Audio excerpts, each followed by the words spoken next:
Salute, salute. Salute to God, the Most High, the creator of everything.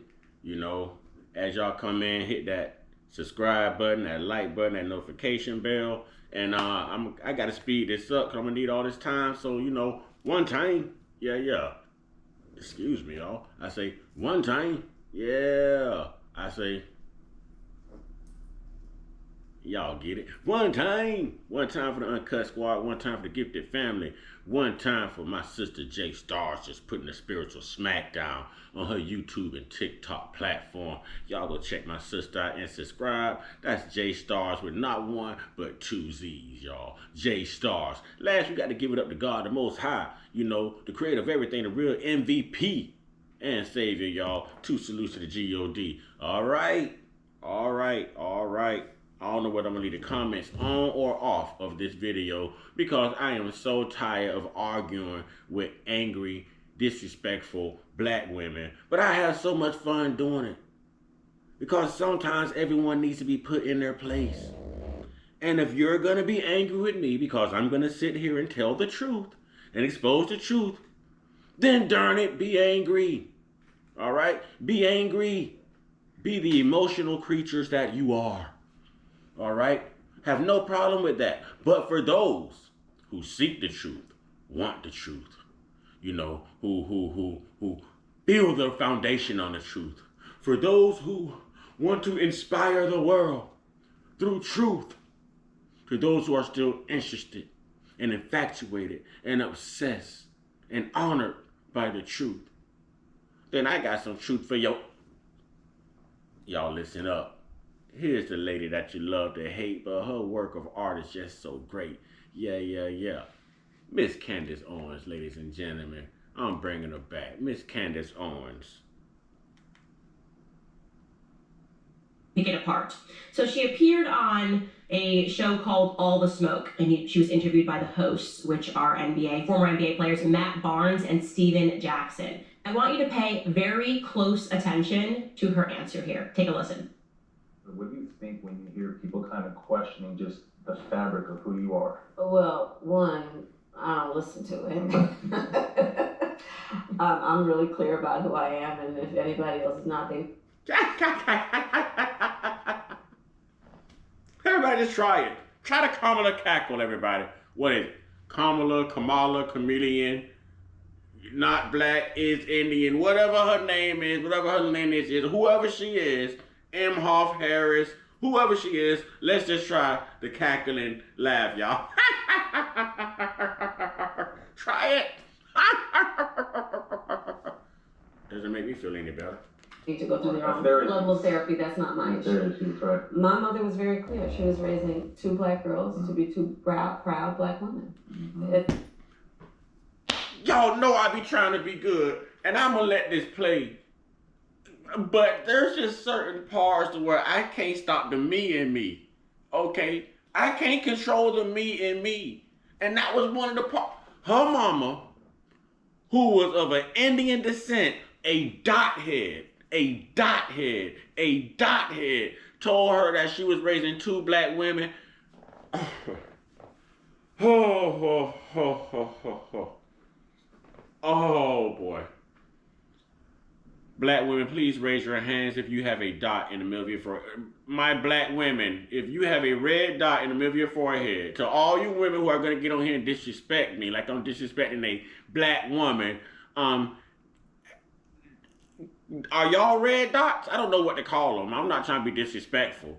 But do you have a red dot on your forehead? How can a woman who is naturally Indian, who has a red dot on her head, tell her that she is raising two black women? Your hair ain't nappy. It's not even curly.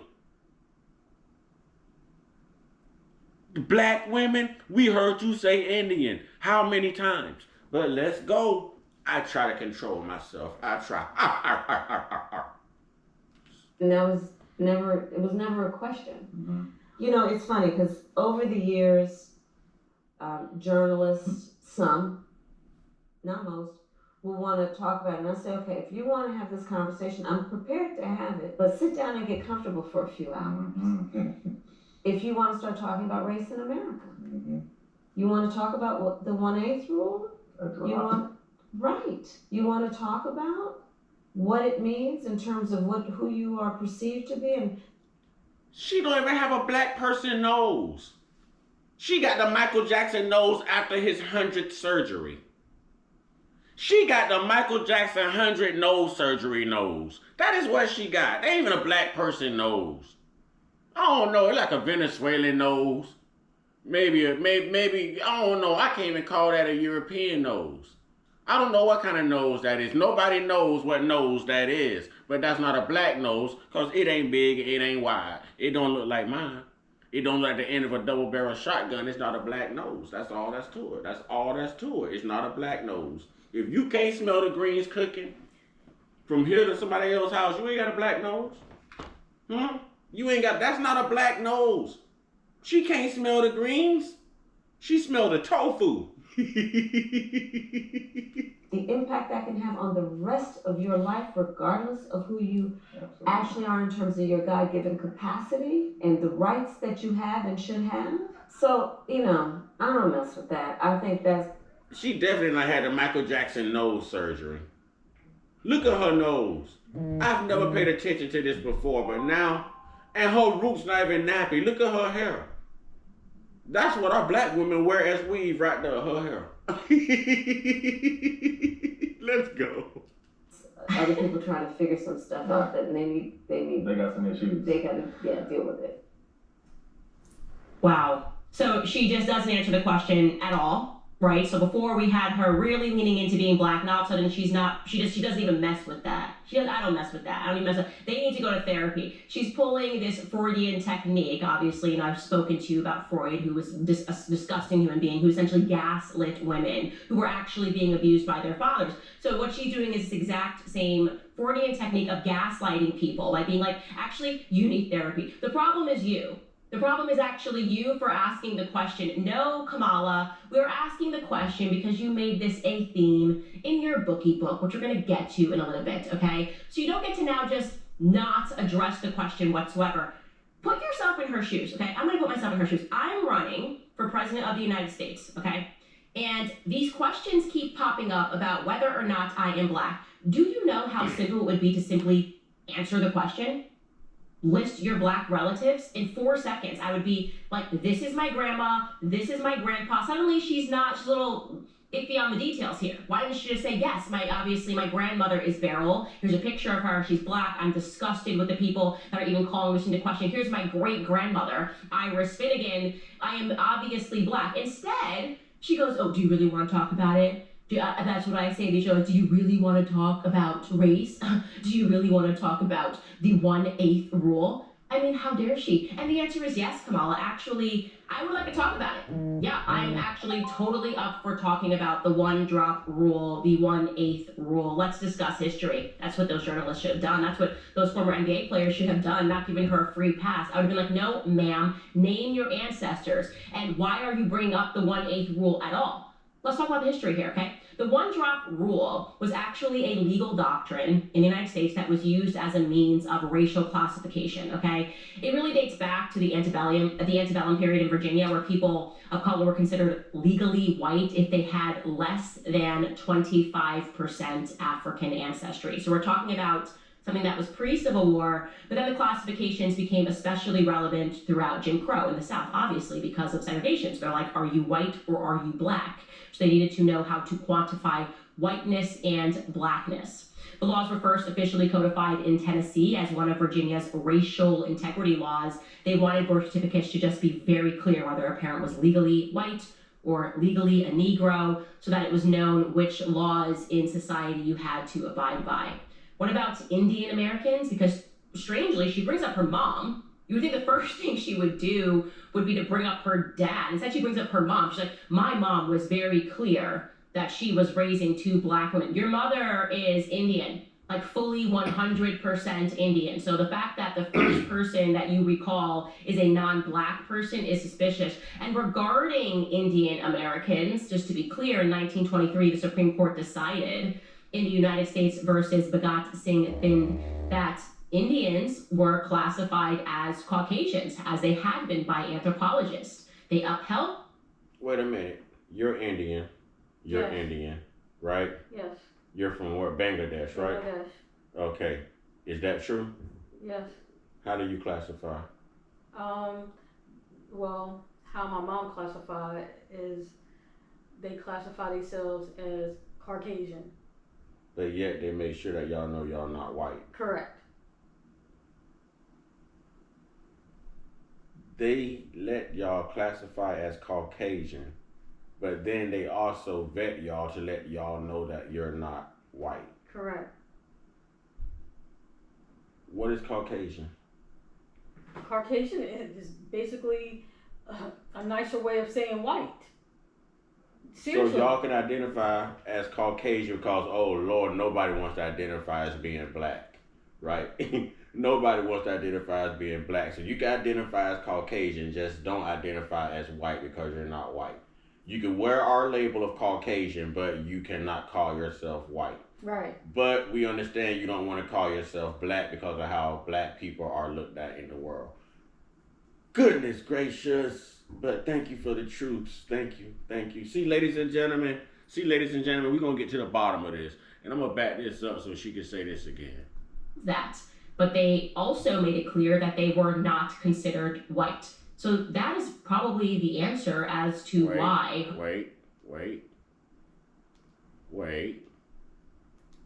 In 1923, the Supreme Court decided in the United States versus Bhagat Singh Thind that Indians were classified as Caucasians, as they had been by anthropologists. They upheld that, but they also made it clear that they were not considered white. So that is probably the answer as to why her mother put Caucasian on her birth certificate. That was actually the legal classification for Indian women. Now, also regarding this one-drop rule, Kamala Harris was never subject to it ever in her entire lifetime. She was born in California. Just to be clear, that was the very first state to end segregation, and they did that back in 1947. So they did it 7 years before the Supreme Court decision of Brown versus Education, which federalized desegregating all of the schools. So it actually infuriates me that she does this, that she essentially goes back and pretends that she's lived through something. Like, well, let's talk about the one-drop rule. Why are we discussing the one-drop rule? By the way, even if you were subjected to it, you probably would have passed, since none of your parents are listed as Negroes on your birth certificate. Like, what are you doing mining the history of Black people that came before you and who you are still refusing to name? You put them in a book once, but that was it. Now you don't want to talk about Grandma Beryl. What's up with that? Now you don't want to talk about great-grandma Iris Finnegan. What is up with that? And by the way, as I was considering that, her upbringing and how strange it is that she keeps leaning into this idea, like she was born 2 years before my mother was born, and my mother didn't live through segregation, my mother didn't live through any of this stuff. These are not her memories, these are the memories of my grandparents. My grandfather lived through segregation. I'm going, why does Kamala keep doing this? Like acting like she grew up in the 40s and in the 50s with these sorts of memories. And then I remembered suddenly that she did this on stage a while ago, where she got almost teary-eyed and emotional talking about busing and desegregation. I'm gonna roll that back for you just to jog your memory. Take a listen. You also worked with them to oppose busing. And, you know, there was a little girl in California who was part of the second class to integrate her public schools. And she was bused to school every day. And that little girl was me. Okay, guys, so you watch that clip, okay?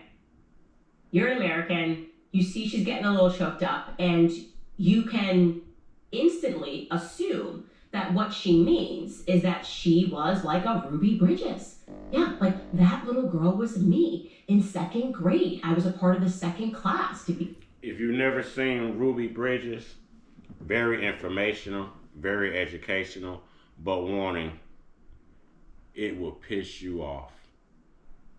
It will piss you off.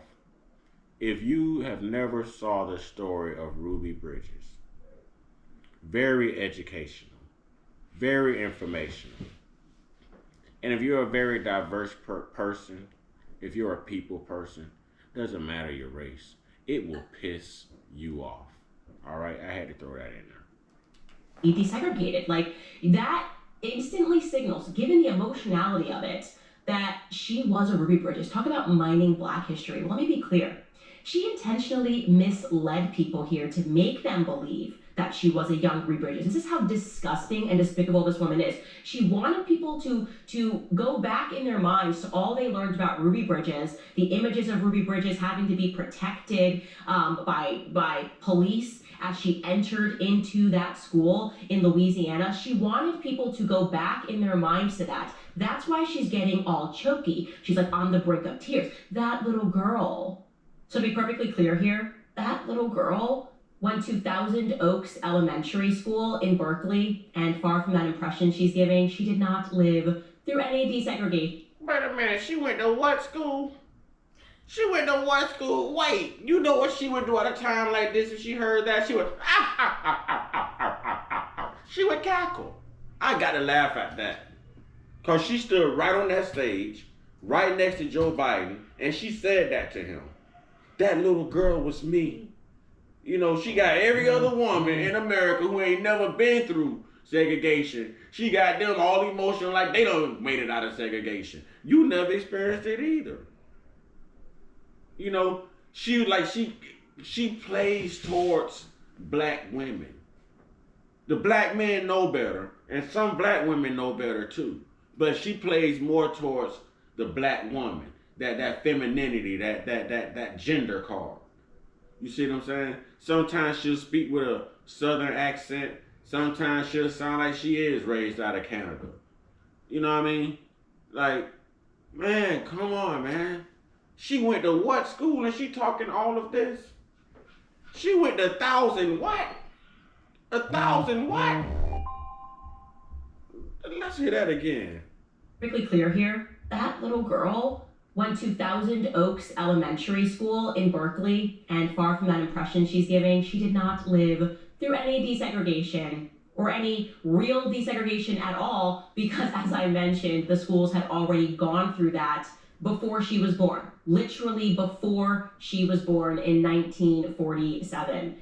In fact, the school district had to issue a statement after that performance on stage, and this is what they had to put up on their website for clarification. Wait, how old is Chameleon? Kamala, how do you say her name? Cause her hair look like she could be 20, but her throat and all the veins look like she could be 90. So I mean, I'm not sure. I'm getting mixed signals. Part of her face tells me she could be at least 70. You know what I'm saying? Her feet might look like, you know what I'm saying, she's at least older than Joe Biden. I'm just not sure. I'm not sure. I'm not sure. Now her nose symbolizes that she's at least about 17. I'm just not sure. They wrote, there has been some confusion in the media and social media around the Berkeley schools and integration due to the fact that our high school was already integrated, as evidenced, for example, by high school yearbooks, which show children of many races and ethnicities at school together prior to 1968. In Berkeley, we only have one comprehensive high school, so it was integrated by default. Our elementary schools, however, reflected the racial composition of our neighborhoods, which, like many neighborhoods across America, reflected the history of segregation stemming from policies which restricted the opportunities of non-white residents. So then they go on, we recently celebrated the 50-year anniversary of our voluntary busing plan, and you can find additional details here. So let me clarify to you what actually happened in her childhood. There was no desegregation efforts like that she had to live through. She was not Ruby Bridges. Rather, what they realized was because of the past in which you had Black people all living in one neighborhood, and this was contributed sometimes because of like red line districting. You had Black people living in one neighborhood, you had white people living in one neighborhood. What ended up happening was that you had schools which were like majority Black and which were majority white. And so what they wanted to do in Berkeley was to be the first to offer a busing plan to turn that around so that.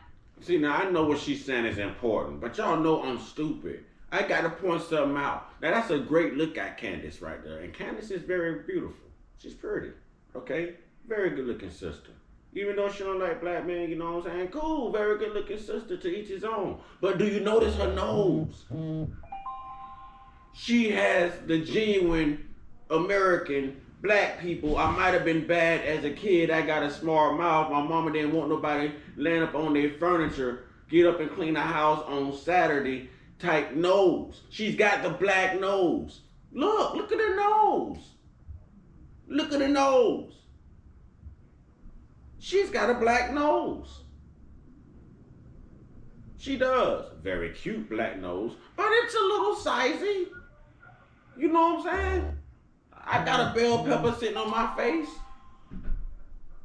She's got a baby snuffleupagus on her face. I mean, you know, we know she black. We can look at that sister and tell she black. Look at them cute high cheekbones. You know what I mean? We can tell she is black. Okay, I just wanted to point out the fact that she does have like wide black person nose, but it's cute though. Like Candace is cute. Candace is cute. Let's go. The buses would pick up students that lived far from the white school and bring them over there so that the schools would be more even. I'm gonna start that over. Neighborhood. What ended up happening was that you had schools which were like majority black and which were majority white. And so what they wanted to do in Berkeley was to be the first to offer a busing plan to turn that around so that the buses would pick up students that lived far from the white school and bring them over there so that the schools would be more evenly mixed. That's what she's describing. So after they put and implemented this busing plan, Kamala was the second or third class since they had implemented this busing plan. Nothing to do with desegregation, just an effort to say, okay, we're realizing now people are just districted according to where they live. You're going to have these schools that are like 85% black and some schools that are 85% white. That's what it is. So just thinking about the emotionality and how tricky she's being here, again, trying to allude to like some Ruby Bridges scenario, really makes me angry. It is just so unacceptable. I just can't stand this fraud. And it's so important to state also that the one-drop rule was declared officially unconstitutional in 1967, and that was just 3 years after Kamala was born. This is just not her childhood at all. Not her childhood at all. This is just what she does. She lies and she lies and she lies. But it gets better. It gets better. But first I'm going to... I'm going to leave that right there. And shame on you, Kamala, Chameleon, Kamala, Imhoff, Harris, whatever your name is, whoever you is. You know what I'm saying? Shame on you. Shame on you. Because my Mother Earth had to live through that. My Mother Earth was born in 1956. All right? So my Mother Earth had to live through that. She can tell you what it was like when they desegregated these schools. My uncles were fighting every day, protecting my mom and her sister.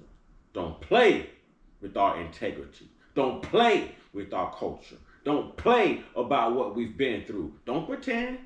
Because while you pretending, it's really people around here who had to live it. Who really knows what it's like. Who had to experience it. Don't play with our culture. I guess that's what I'm trying to say.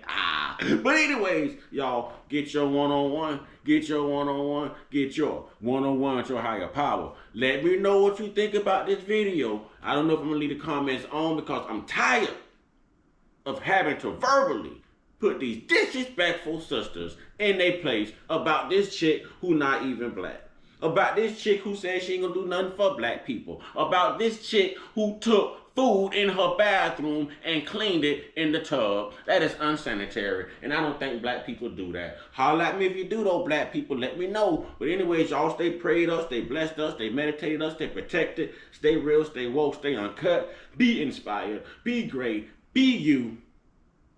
And don't be falling for all this fraud out here, man. Don't be falling for all this. Y'all know what to do. November 5th is coming. We need change. Oh, Shay!